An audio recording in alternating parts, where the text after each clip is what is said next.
Wait, there were Walt Disney World cruise ships? Stay tuned to find out more. Hello everyone, I'm George Taylor from ImagiNERDing.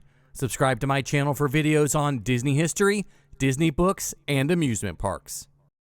One thing that's always set Walt Disney World apart from Disneyland and other theme parks, well, besides the sheer size of course, is the use of water and water-based transportation.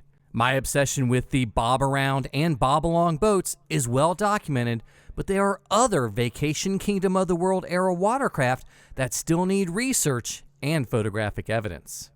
The Southern Seas and Ports of Call were two Osceola-class sidewheelers, which was a term Disney created.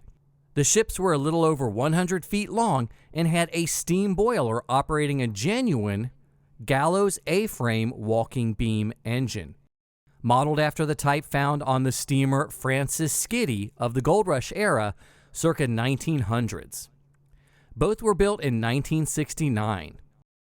The Ports of Call was in service until 1982 and scrapped in 1984.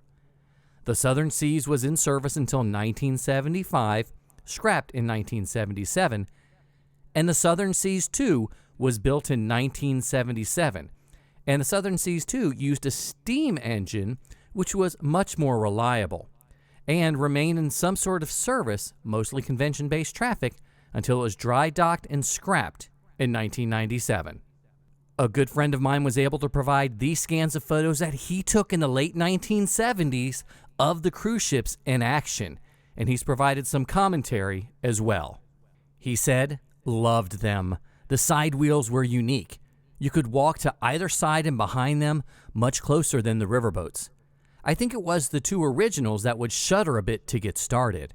I heard they had to stop the wheels at the halfway point in the piston travel to avoid locking up the wheels that would then have to be manually rotated so the piston could push-pull. The boiler rooms were glassed in so you could see the boiler and the mighty piston that made the wheels turn and talk to the engineer who operated it." He continues, "I took many trips to Discovery Island. It was like going to a faraway special place."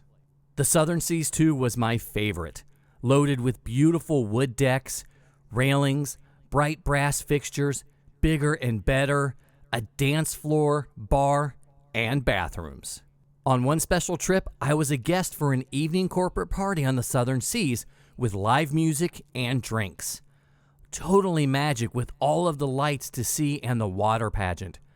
I remember thinking the pageant was so much louder up close. I was surprised by the water reflections from the surrounding sights and the moon. Just beautiful. It was heartbreaking that they let the Southern Seas II go. I think today, besides convention rentals, a reservation moonlight cruise a few times a week, and it could have been successful today. Even as a cocktail party transportation for a new pirate dinner show on Discovery Island would be unique.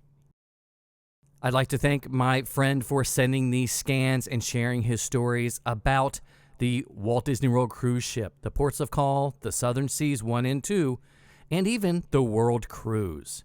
Did you ever get to experience these cruise ships? Do you have any memories of them? Or do you have any great stories or photographs that you can share? Leave me a comment. I would love to hear from you. I'm George Taylor from ImagiNERDing, and I hope to see you in the parks.